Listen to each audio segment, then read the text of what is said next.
Mga bro, mukhang may bagong mission ang Philippine Air Force, ang pagbuhay muli sa matagal nang natutulog na C-130B Hercules na may tail number 3633. Ilang taon na itong nakatambak sa Benito Ebuen Air Base sa Mactan, Cebu, walang propellers, parang itinakdang maging scrap metal.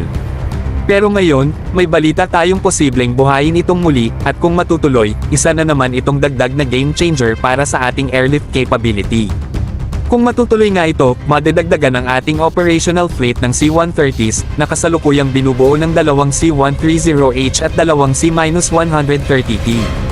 Alam nating lahat kung gaano kahalaga ang mga Hercules na ito, hindi lang sa military transport kundi pati sa humanitarian at disaster relief operations.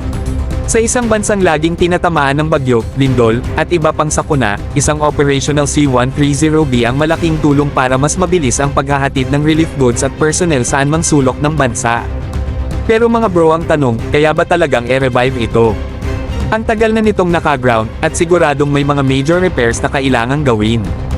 Pero kung may political will at sapat na pondo, walang imposible.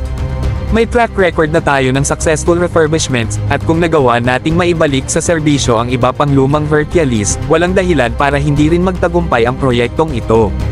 Sa totoo lang, nakakalungkot isipin na may air assets tayong hindi nagagamit dahil lang sa kawalan ng maintenance at pondo.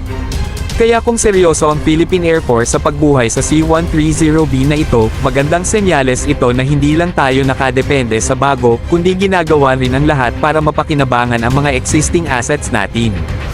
Resourcefulness at strategic thinking yan mga bro.